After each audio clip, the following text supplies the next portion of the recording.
Ninguna gente se preocupa por el futuro. Algunos consultan sus signos, otros profundizan en el espiritismo y el ocultismo, y aún otros forman grupos políticos para cambiar a la nación. Y otros que no pueden soportar pensar en el futuro tratan de escaparse en el mundo de los espectáculos y la fantasía.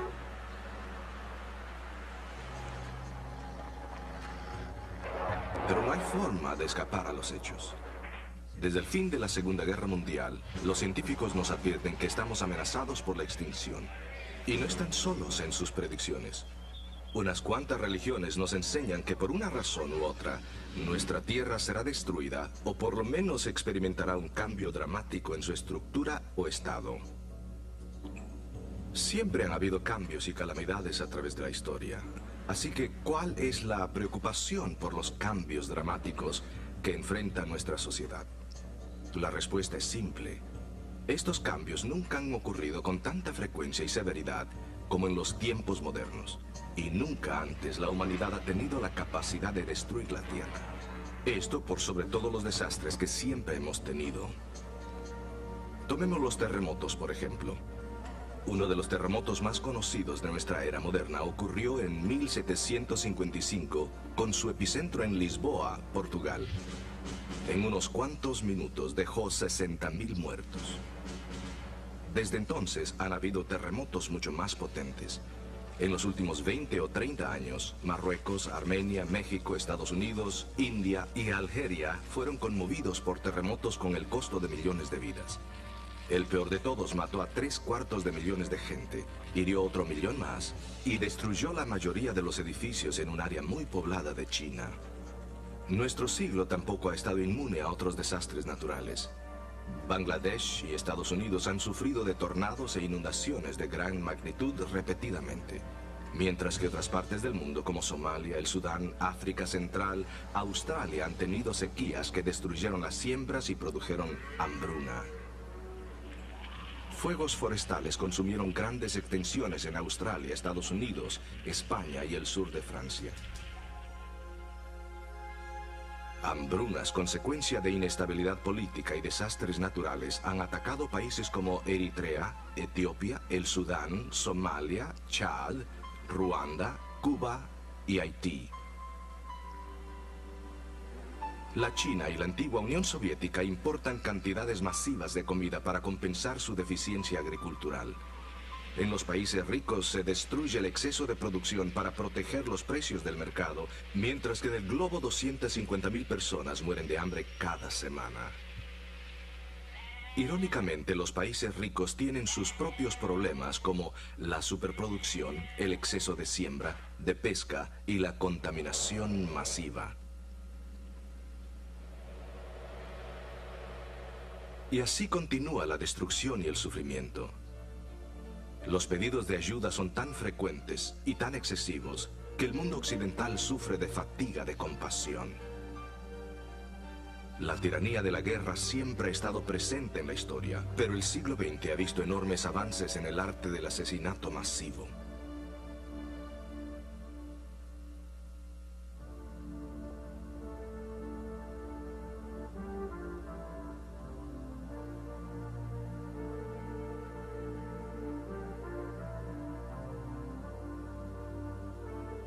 Después de la Segunda Guerra Mundial se fundaron las Naciones Unidas con la esperanza de prevenir derramamiento de sangre. Pero desde entonces han habido más de 250 guerras y han muerto más de 31 millones, sin mencionar los millones más en los campamentos de refugiados.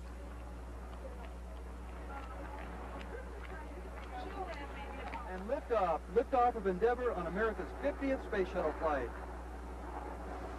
Otras de las señales de los tiempos en que vivimos es el aumento dramático del conocimiento, que se acumula a un ritmo acelerado. Previo al invento de la imprenta, se calcula que se producían unos 1000 libros anualmente. Hoy, la Biblioteca del Congreso de los Estados Unidos recibe más de 30.000 libros al día. No todos tienen valor a largo plazo, y la biblioteca se queda con solo 7.000 libros diariamente. Sin embargo, estos libros representan una explosión inimaginable de conocimiento. Además, un 90% de los científicos que han vivido están vivos hoy. Y su contribución de artículos científicos forma una avalancha que no puede comprender una mente humana. No solo eso, hay menos tiempo entre el descubrimiento y la aplicación del conocimiento.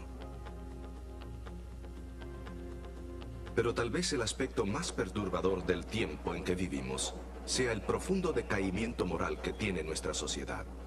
La gente es amadora de sí misma, avara de dinero y de placer, corrupta, complaciéndose en todo tipo de crimen y engaño. Los lazos del matrimonio se disuelven en nuestro derredor y muchos toleran la perversión sexual como algo normal. Cuando se toman estas cosas en consideración, queda muy claro que las cosas no pueden continuar de esta manera por mucho tiempo. Los cristianos que leen su Biblia no se sorprenden por las condiciones prevalecientes.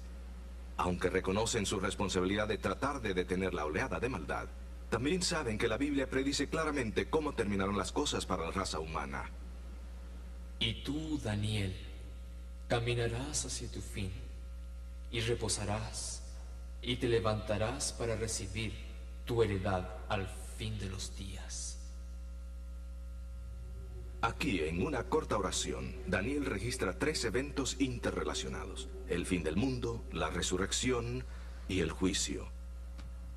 La mayoría de nosotros prefiere pensar en que el fin está lejos. Nos ahorra la tarea de prepararnos para el evento. Pero ¿cuánto tiempo más tendremos? ¿Y qué nos dice la Biblia del tiempo en que vivimos? Escuchemos a Alejandro Bullón mientras comparte con nosotros este fascinante tópico.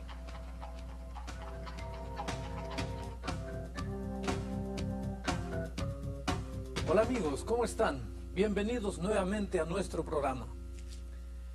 El tema de hoy, como pueden ver, es el clímax de la esperanza humana.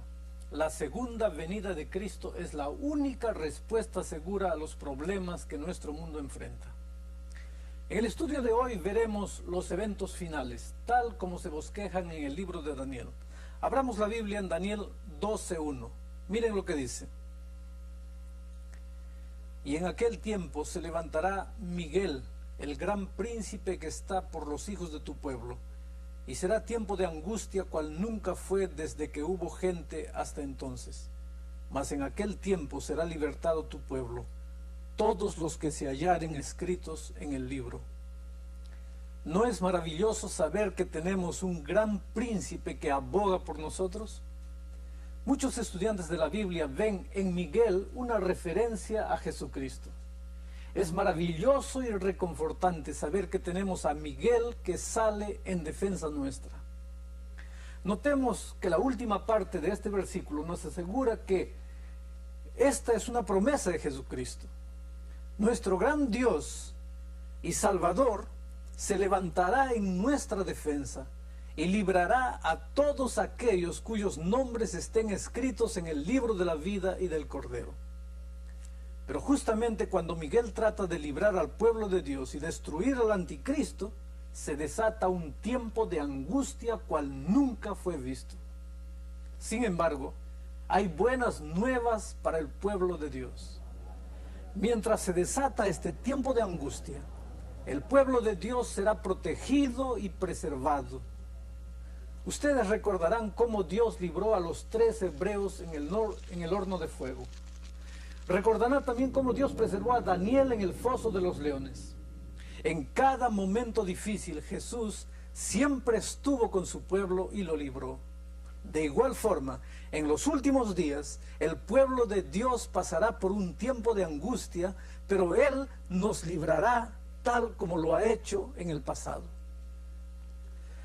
Ahora vean que después de esta liberación se lleva a cabo la resurrección de los justos. Voy a leer el texto.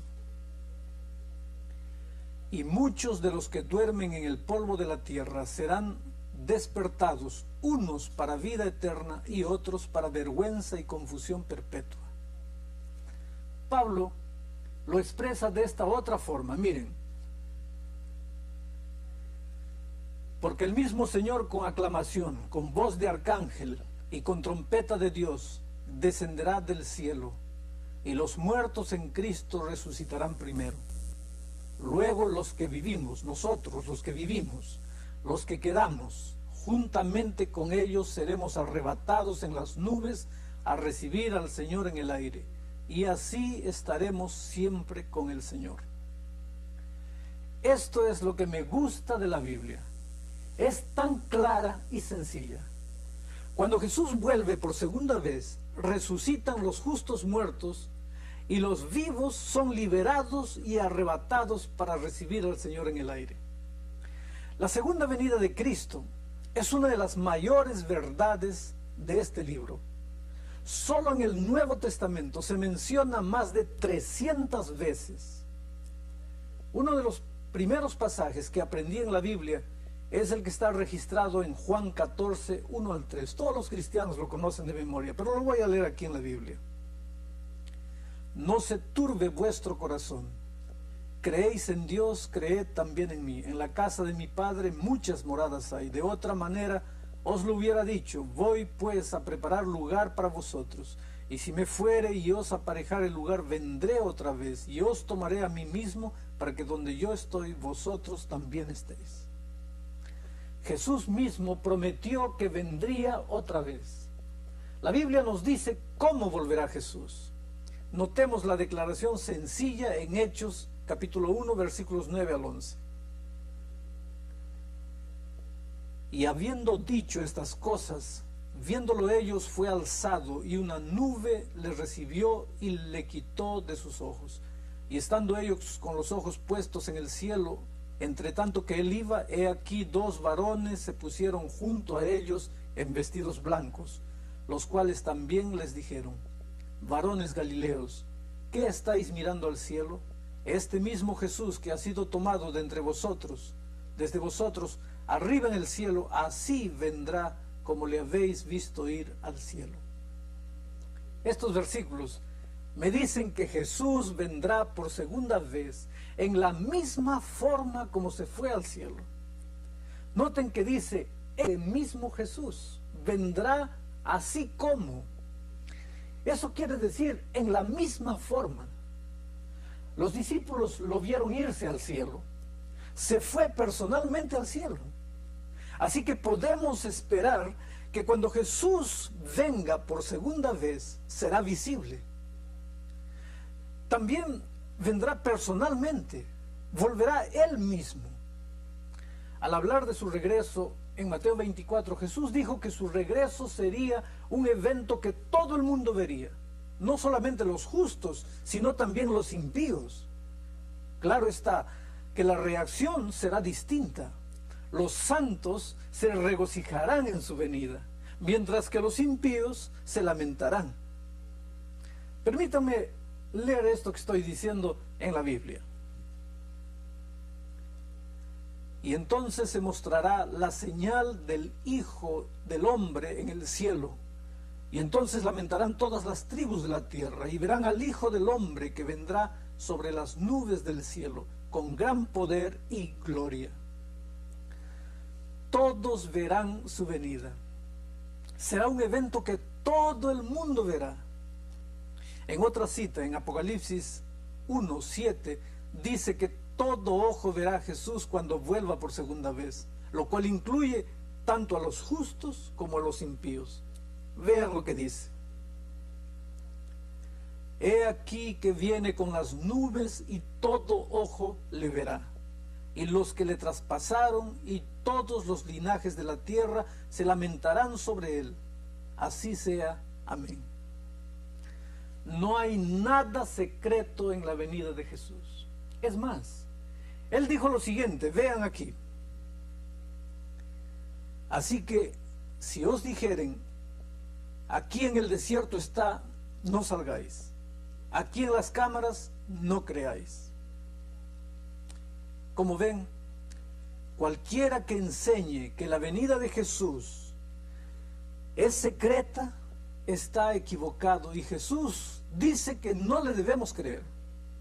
Más aún, el próximo versículo usa el relámpago como una ilustración para el regreso de Jesús. Miren cómo dice: porque como el relámpago que sale del oriente y se muestra hasta el occidente, así será también la venida del Hijo del Hombre. Así como uno no puede dejar de ver el relámpago, Así de visible y abierta será la venida de Jesús. No hay nada de secreto en el relámpago. Es más, cuando hay tormenta es imposible dejar de ver los relámpagos. Iluminan todo el cielo. Así será la venida de Jesús. Nadie quedará desapercibido. Nótese nuevamente en el versículo 16 de Primera de Tesalonicenses sobre el ruido que estará relacionado con la segunda venida de Cristo. Lo voy a leer. Porque el mismo Señor, con aclamación, con voz de arcángel y con trompeta de Dios, descenderá del cielo, y los muertos en Cristo resucitarán primero. Amigos, la venida de Jesús a la cual Pablo se refiere aquí es cuando Él viene para resucitar a los justos, porque dice que lo primero que sucederá es que los muertos en Cristo resucitarán primero. Entonces, el siguiente versículo, el 17, continúa diciendo lo siguiente: luego nosotros, los que vivimos, los que quedamos, juntamente con ellos seremos arrebatados en las nubes a recibir al Señor en el aire, y así estaremos siempre con el Señor. ¿Ustedes ven? Al mismo tiempo que los justos muertos resucitan, los justos vivos son arrebatados juntamente con ellos para recibir al Señor en el aire. Ahora notemos que en el momento cuando Jesús vuelve para llevarse a los justos al cielo, es una ocasión de mucho estruendo y gritos. Sonará la trompeta, y no se puede sonar una trompeta en silencio. Esta es la trompeta que se usará para anunciarle a todos en la tierra que Jesús ha llegado. Hay algo especial en el sonido de la trompeta. Me levanta y me llama a la acción. En el pasado, el sonido de la trompeta con frecuencia se usaba para juntar a los soldados y para lanzarlos a la batalla. Dios va a anunciar la segunda venida de Cristo con estruendo de trompeta que levantará al mundo entero y anunciará su regreso. Entonces, los justos vivos y justos resucitados serán arrebatados para recibir al Señor en el aire. Como ven, cuando Jesús vuelve por segunda vez, sus pies no tocan la tierra. Ustedes recordarán cuando estudiamos el tema del milenio, que es solo al fin de ese periodo que la santa ciudad desciende del cielo y que los pies de Jesús finalmente tocan la tierra. En ocasión de su segunda venida, al sonido de la trompeta, con aclamación, con voz de arcángel, Él invita a los muertos que salgan de sus tumbas. Pareciera que este evento será el más estruendoso de todas las edades. El silencio de los últimos 2000 años se romperá con ruido, estruendo, música, una aclamación del Señor Jesucristo. Hoy en día, en varias iglesias cristianas, hay una enseñanza que se denomina el rapto secreto. Esta doctrina enseña que Jesús vendrá en secreto. Una mañana, dicen ellos, varios de nosotros nos levantaremos para descubrir que muchas personas han desaparecido. ¿Qué ha ocurrido con ellas? ¿A dónde habrán ido? Bueno, se nos dice que Cristo ha vuelto y las raptó. Así es como muchos entienden la segunda venida de Cristo. Los que quedan entran entonces en un terrible tiempo de angustia, cuando recibirán la marca de la bestia y aparecerá el anticristo.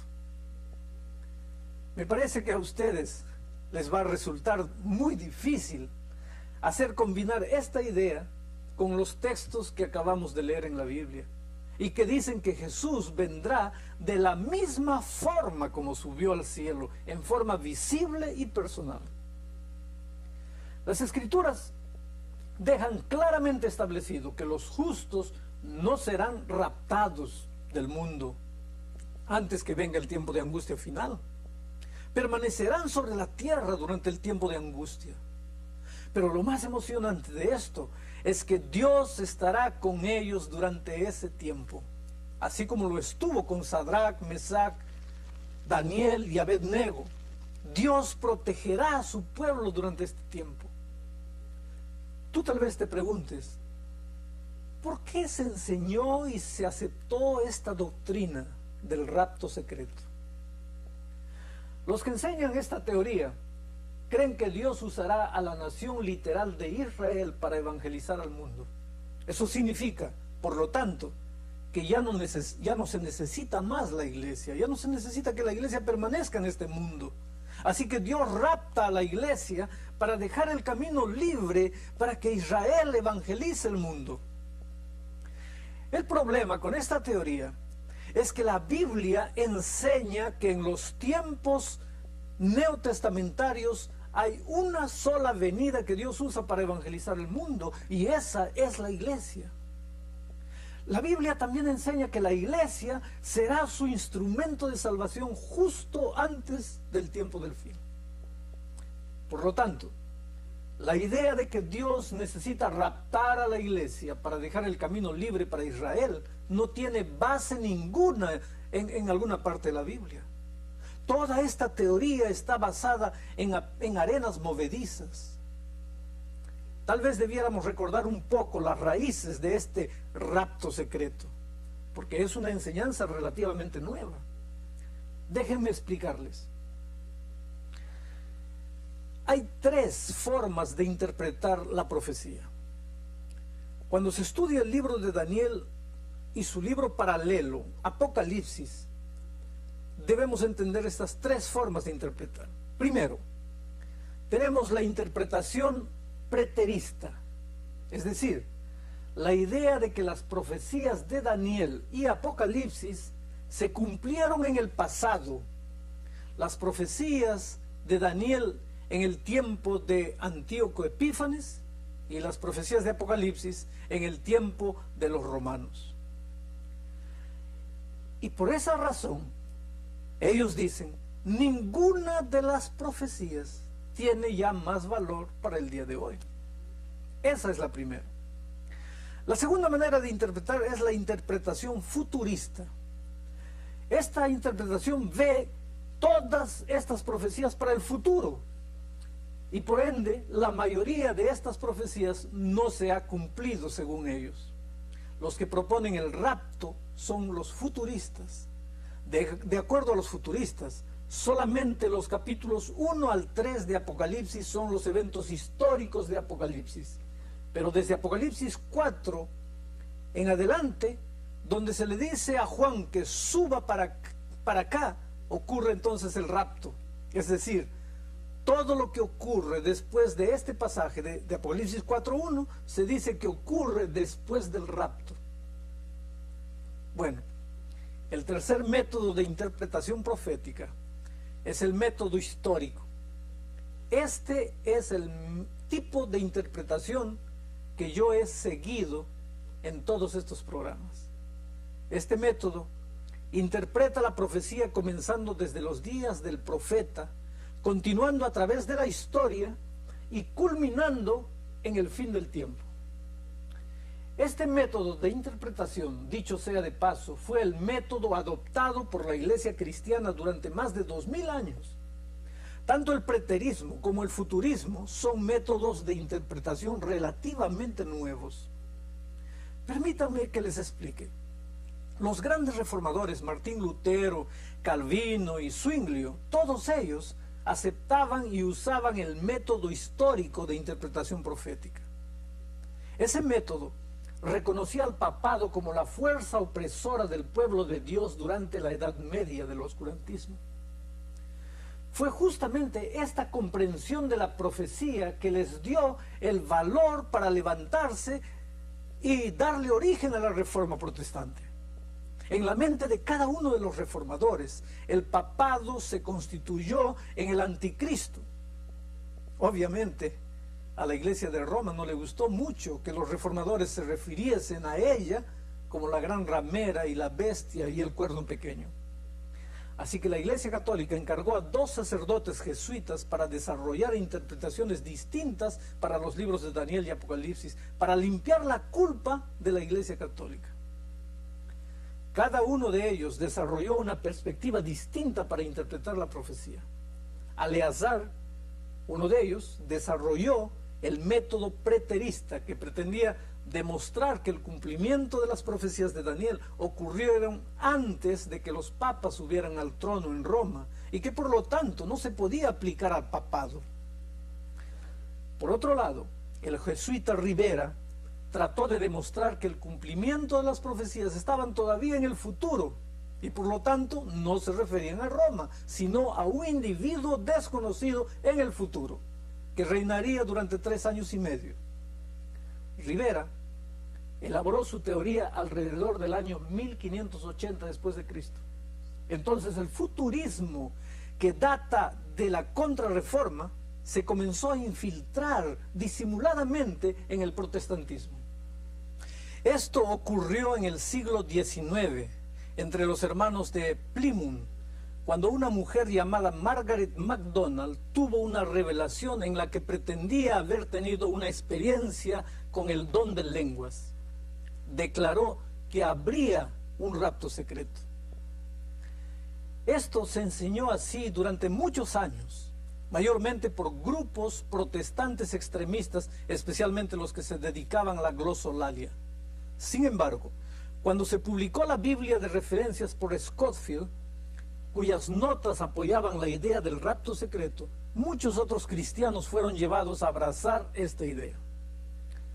Pero en realidad, no fue sino hasta después de la publicación del libro de Hal Lindsey, titulado en inglés The Late Great Planet Earth, que la doctrina del rapto secreto alcanzó prominencia. Hoy día, la mayoría de los protestantes han aceptado esta enseñanza, sin darse cuenta que viene de la Iglesia Católica. Pero los que enseñan la doctrina del rapto secreto, enseñan algo más que debemos considerar: que los santos no estarán en la tierra durante el tiempo de angustia y que el anticristo aparecerá después del así llamado rapto secreto. Pero noten lo que dice el mismo Daniel. Voy a leer. Y en aquel tiempo se levantará Miguel, el gran príncipe que está por los hijos de tu pueblo, y será tiempo de angustia cual nunca fue desde que hubo gente hasta entonces. Mas en aquel tiempo será libertado tu pueblo, todos los que se hallaren escritos en el libro. Daniel declara simple y llanamente que es durante la gran tribulación que el pueblo de Dios es liberado. La liberación no viene antes de la tribulación, sino durante la tribulación. Si recordamos de nuevo el libro de Daniel, recordaremos que Dios siempre ha provisto liberación en medio del problema y no liberación del problema. Por ejemplo, cuando los 3 hebreos fueron echados en el horno de fuego, Jesús estuvo con ellos. Cuando Daniel fue echado en el foso de los leones, el ángel estuvo con él y cerró la boca de los leones. Las historias del libro de Daniel ilustran la lucha por la cual el pueblo de Dios va a pasar en los últimos días. Daniel enseña que el pueblo de Dios pasa por medio de la angustia, pero será protegido durante este periodo de tribulación. Nótese otra referencia a las 7 plagas postreras que caen sobre el mundo antes del regreso de Jesús. Mire lo que la Biblia dice. No te sobrevendrá mal ni plaga tocará tu morada. Dios no dice que habrá liberación de las plagas, sino liberación en medio de las plagas. Habrán problemas a nuestro alrededor, pero no caerán sobre el pueblo de Dios. Vayamos a 2 de Tesalonicenses, donde Pablo señala que Jesús no volverá sino hasta después que venga el anticristo. Miren lo que dice. Empero os rogamos, hermanos, cuanto a la venida de nuestro Señor Jesucristo y nuestro recogimiento a Él, que no os mováis fácilmente de vuestro sentimiento, ni os conturbéis ni por espíritu, ni por palabra, ni por carta como nuestra, como que el día del Señor esté cerca. No os engañe nadie en ninguna manera, porque no vendrá sin que venga antes la apostasía y se manifieste el hombre de pecado, el hijo de perdición. El versículo 1 muestra que Pablo está hablando acerca de la venida de Jesús. El versículo 2 muestra que algunos pensaban que la venida de Jesús estaba a las puertas. El versículo 3, que el anticristo, la marca de la bestia, el asunto del 666, todo esto tiene que venir antes, dice Pablo. El punto clave que Pablo destaca en este pasaje es que el anticristo es completamente revelado antes del regreso de Jesús. Este punto de Pablo aquí está en directa contradicción con aquellos que enseñan el rapto secreto.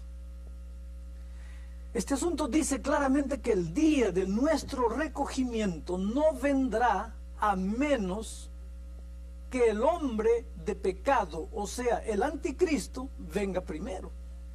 Noten el versículo 8, lo voy a leer. Y entonces será manifestado aquel inicuo al cual el Señor matará con el espíritu de su boca y destruirá con el resplandor de su venida. Ustedes se dan cuenta, sería muy extraño que el anticristo fuese destruido por el resplandor de la venida de Cristo si éste aparece solo después de la venida de Cristo. Pero hay otro versículo que debemos leer al hablar del rapto, y esto tiene que ver con la declaración de Jesús en Mateo 24, 37 al 41. La Biblia lo dice así: mas como los días de Noé, así será la venida del Hijo del Hombre. Porque como en los días antes del diluvio estaban comiendo y bebiendo, casándose y dando en casamiento, hasta el día que Noé entró en el arca, y no conocieron hasta que vino el diluvio y llevó a todos, así será también la venida del Hijo del Hombre. Entonces estarán dos en el campo, uno será tomado y otro será dejado. Dos mujeres moliendo en un molinillo, una será tomada y otra será dejada. Ahora, de acuerdo a los que defienden el rapto secreto, este pasaje indica que cuando Jesús venga, una persona será arrebatada, mientras que la otra será dejada en la tierra para seguir viviendo en la tribulación. Pero el problema es que Mateo 24 no indica que aquellos que quedan en la tierra están realizando ningún tipo de actividad después del regreso de Cristo. Notemos el contexto de esta declaración, que generalmente pasa desapercibida. Mateo 24, 27 al 29 hace un paralelo entre el tiempo del fin y los días de Noé. El tiempo del fin es semejante a los días de Noé. En los días de Noé, 8 personas entraron en el arca, el resto quedó afuera. Así será cuando Jesús vuelva. Unos serán tomados y otros serán dejados. Resulta que en los días de Noé y en los últimos días hay gente que queda. En los días de Noé, los que quedaron perecieron en el diluvio. En los últimos días, los que quedan serán destruidos por el resplandor de la venida de Cristo. Es más, en Lucas 17, 37, que es un capítulo paralelo a Mateo 24, dice que los cuerpos quedan para que los devoren las águilas. En otras palabras, en los días de Noé y en los últimos días, los que queden no quedarán libres para deambular vivos por la tierra. Los dos grupos serán destruidos. En ninguna parte de la Biblia se nos dice que aquellos que quedan son dejados para que tengan una segunda oportunidad después del así llamado rapto secreto. El contexto de este versículo deja claramente establecido que los que quedan son destruidos. Es más, los impíos se esconden en las peñas y montañas cuando Jesús vuelve por segunda vez. y los reyes de la tierra, y los príncipes, y los ricos, y los capitanes, y los fuertes, y todo siervo, y todo libre, se escondieron en las cuevas y entre las peñas de los montes, y decían a los montes y a las peñas: caed sobre nosotros y escondednos de la cara de aquel que está sentado sobre el trono y de la ira del Cordero. Eso es lo que dice Apocalipsis 6, 15 al 16.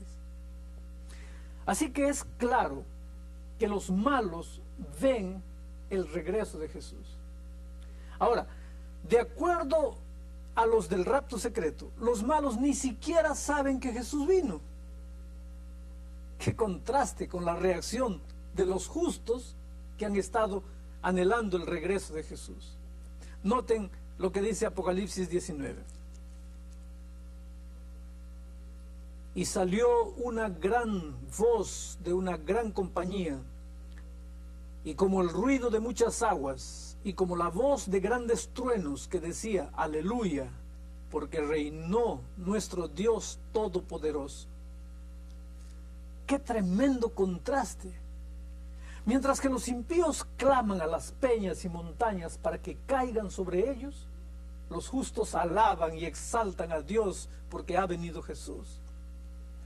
Uno de los capítulos más animadores que se encuentran en la Biblia es Mateo 24. Este contiene parte del sermón que Jesús predicó en respuesta a una pregunta que sus discípulos le formularon en el día del Monte de las Olivas. Ellos preguntaron lo siguiente, voy a leer la pregunta de ellos. Dinos, ¿cuándo serán estas cosas y qué señal habrá de tu venida y del fin del mundo? El resto del capítulo da una lista de señales que se manifestarán sobre la tierra antes que Jesús venga. Vean algunas de ellas. El versículo 6 dice: y oiréis guerras y rumores de guerras. Mirad que no os turbéis, porque es menester que todo esto acontezca, mas aún no es el fin. El versículo 7 acrecienta: porque se levantará nación contra nación y reino contra reino, y habrá pestilencias y hambres y terremotos por los lugares. El versículo 24 continúa diciendo: porque se levantarán falsos cristos y falsos profetas, y darán señales grandes y prodigios, de tal manera que engañarán, si fuere posible, aún a los escogidos. Habrá señales en el sol, la luna y las estrellas. Otras cosas que se enumeran en el Nuevo Testamento son las siguientes. Voy a hacer una rápida mención de ellas. La rápida acumulación de riquezas, pero al mismo tiempo pobreza extrema en la sociedad. Problemas con el trabajo, en el trabajo, empleado, empleador, aumento exagerado del conocimiento, al mismo tiempo mucha ignorancia, la habilidad de las naciones para destruir el planeta Tierra, decadencia moral, aumento del crimen, búsqueda desenfrenada de los placeres, la desintegración del hogar, perversiones sexuales, decadencia espiritual, burladores ante la idea del regreso de Jesús, presión sobre los pastores para que prediquen sermones agradables. Pero en el lado positivo también hay otras señales. Un mensaje mundial anunciando que Jesús vendrá. Restauración de las verdades antiguas. Y el llamado de este mensaje al remanente de Dios, a los que guardan los mandamientos de Dios y tienen la fe de Jesús. Al percatarnos de todos estos eventos que nos rodean, sentimos que todos son señales que nos indican que Jesús viene pronto. Aunque ninguno sabe exactamente el día y la hora de la venida de Jesús, Él mismo nos dijo: cuando viereis estas cosas, sabed que está cercano a las puertas. Vean lo que dice el texto. De la higuera aprended la parábola. Cuando su rama se enternece y las hojas brotan, sabéis que el verano está cerca. Así también vosotros, cuando viereis todas estas cosas, sabed que está cercano a las puertas. ¿Saben una cosa? Si yo les hago una visita en su casa y llego a la puerta, quiere decir que estoy bien cerca, ¿sí o no?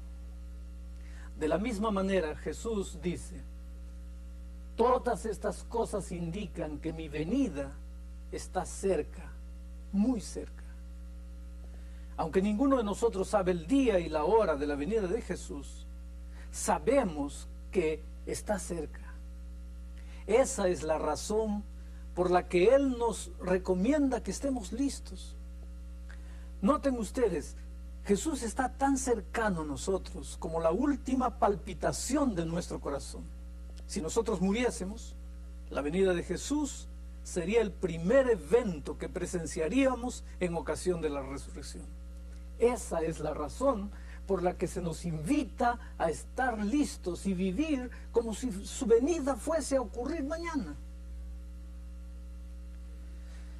Aunque la Biblia da amplia advertencia de este acontecimiento que se avecina, no se detalla el tiempo exacto. Sin embargo, es sumamente crítico que entendamos, es importante que entendamos este evento y que estemos listos para él. Así que tomemos un momento para repasar el propósito de la segunda venida de Cristo. Hemos preparado un video que ustedes deben ver ahora.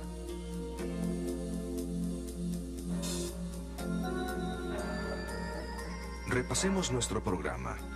Jesús dijo que el día exacto y la hora de su venida son secretos que el Padre guarda celosamente. Pero también dijo que veláramos para estar listos y luego dio un bosquejo de las señales de su pronta venida. Y será predicado este evangelio del reino en todo el mundo, para testimonio de todas las naciones, y entonces vendrá el fin. Por tanto, cuando veáis en el lugar santo el sacrilegio desolador, anunciado por medio del profeta Daniel, entonces huid a los montes.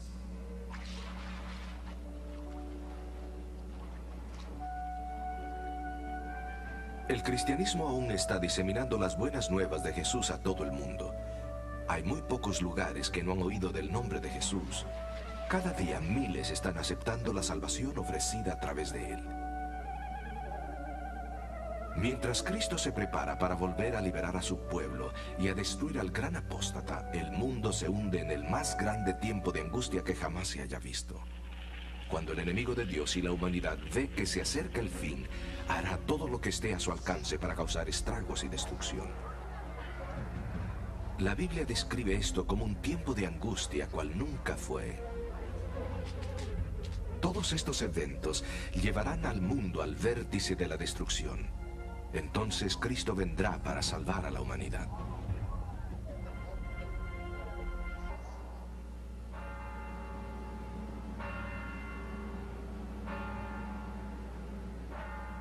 A diferencia de su primera venida en Belén, la segunda venida de Jesús será el mayor despliegue de luz y sonido que el hombre haya experimentado. Durante siglos pareciera que Dios guarda silencio, pero ahora, repentinamente, Él habla, y todo el mundo quedará enterado.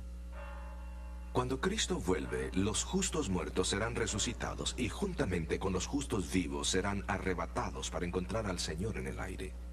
Jesús dijo que su regreso sería de la misma forma que su ascenso del Monte de los Olivos más de 2000 años atrás.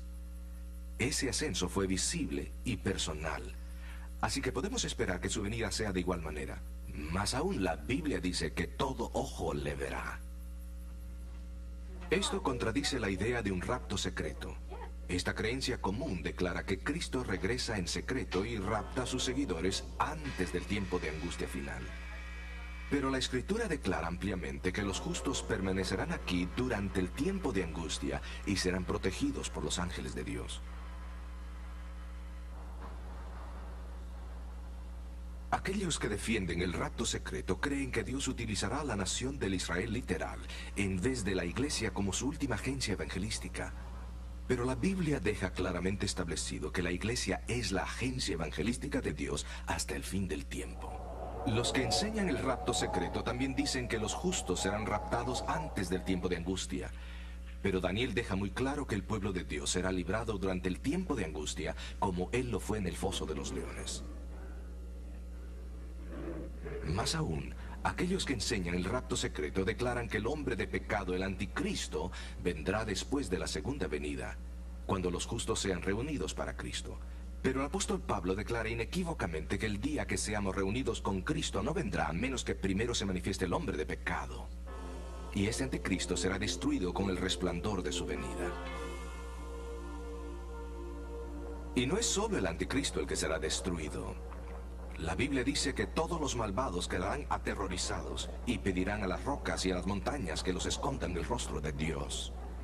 Y en ese momento todos reconocerán que lo que el mundo promovía como deseable era vacío y sin valor. Estaremos listos para esta conclusión trascendental de la historia cuando se restablezca totalmente la ley de Dios. Solo aquellos que permanecieron leales a Cristo serán recibidos en un nuevo mundo que Él ha preparado para ellos.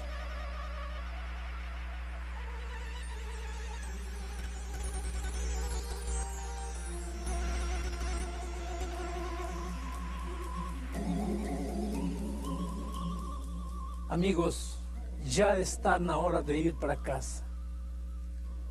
La noche de este mundo está demasiado fría y oscura. Basta de enterrar nuestros seres queridos. Basta de ver sufrir tanta gente inocente. Basta de ver tanta violencia e injusticia. Es hora de ir para casa. Jesús está volviendo. Con razón Pablo le llama a la segunda venida la bienaventurada esperanza.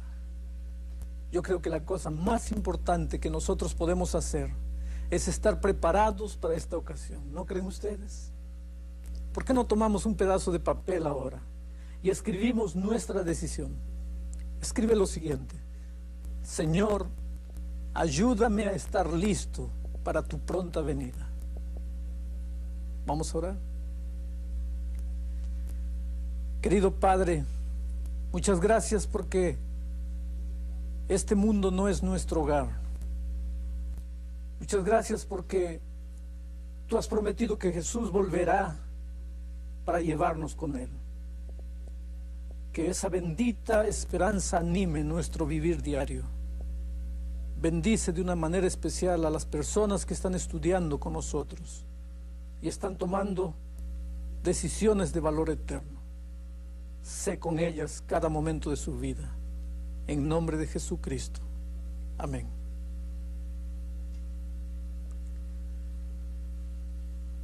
Nuestro próximo programa es un programa que te hará pensar mucho. Lleva por título La marca de la bestia o el sello de Dios. Todo mundo recibirá la marca de la bestia o el sello de Dios. ¿Cuál es la marca de la bestia? ¿Quién la recibirá? Estoy ansioso por compartir con ustedes este mensaje de vital importancia. Hasta la próxima entonces. Un grande abrazo para todos y que Dios los bendiga.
aumento dramático del conocimiento, que se acumula a un ritmo acelerado.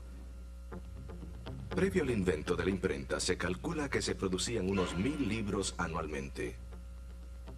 Hoy, la Biblioteca del Congreso de los Estados Unidos recibe más de 30.000 libros al día. No todos tienen valor a largo plazo, y la biblioteca se queda con solo 7.000 libros diariamente. Sin embargo, estos libros representan una explosión inimaginable de conocimiento.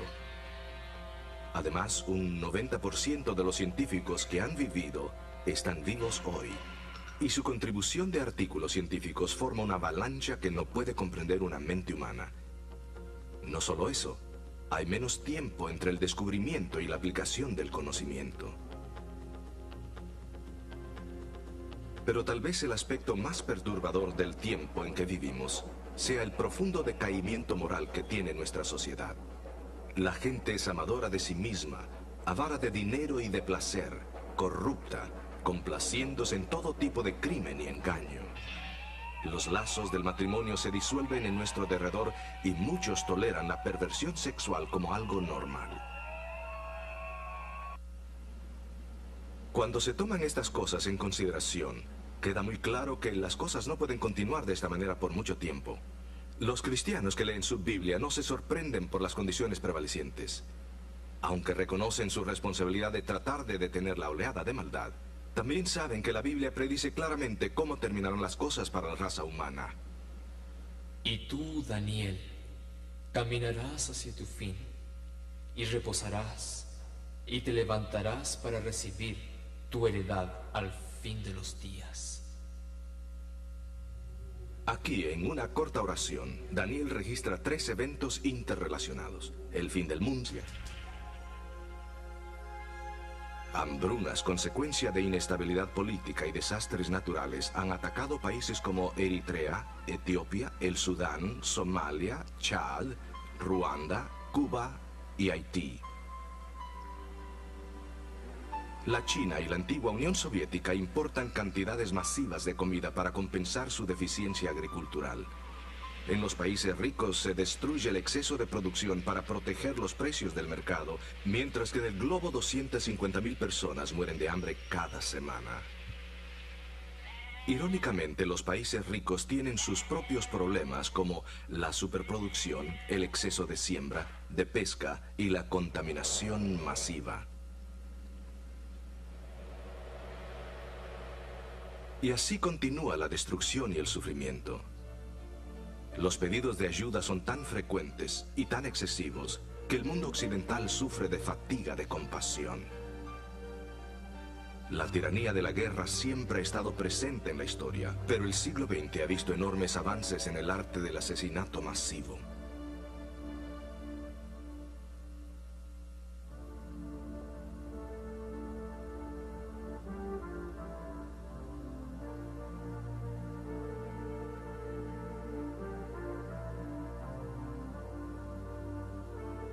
Después de la Segunda Guerra Mundial se fundaron las Naciones Unidas con la esperanza de prevenir derramamiento de sangre.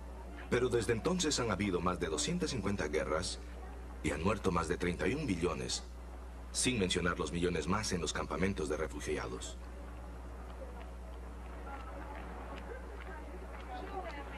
And liftoff of Endeavour on America's 50th space shuttle flight.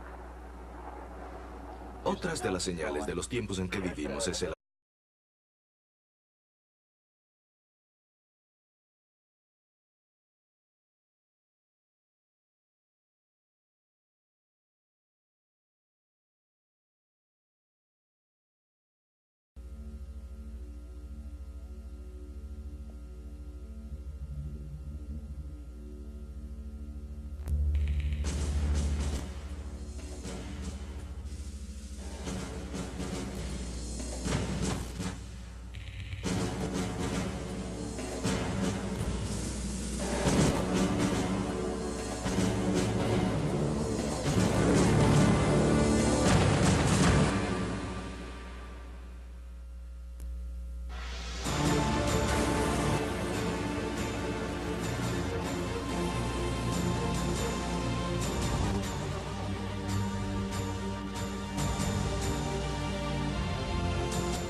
Alguna gente se preocupa por el futuro.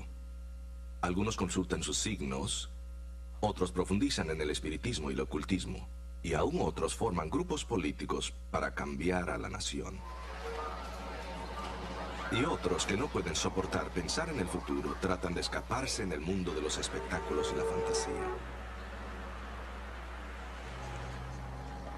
La resurrección y el juicio.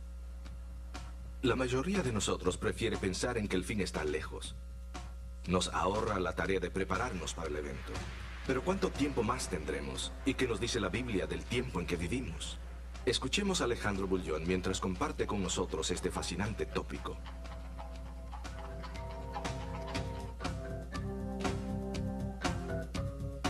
Hola amigos, ¿cómo están? Bienvenidos nuevamente a nuestro programa. El tema de hoy, como pueden ver, es el clímax de la esperanza humana. La segunda venida de Cristo es la única respuesta segura a los problemas que nuestro mundo enfrenta. En el estudio de hoy veremos los eventos finales, tal como se bosquejan en el libro de Daniel. Abramos la Biblia en Daniel 12:1. Miren lo que dice. Y en aquel tiempo se levantará Miguel, el gran príncipe que está por los hijos de tu pueblo, y será tiempo de angustia cual nunca fue desde que hubo gente hasta entonces. Mas en aquel tiempo será libertado tu pueblo, todos los que se hallaren escritos en el libro. ¿No es maravilloso saber que tenemos un gran príncipe que aboga por nosotros? Muchos estudiantes de la Biblia ven en Miguel una referencia a Jesucristo. Es maravilloso y reconfortante saber que tenemos a Miguel que sale en defensa nuestra. Notemos que la última parte de este versículo nos asegura que esta es una promesa de Jesucristo.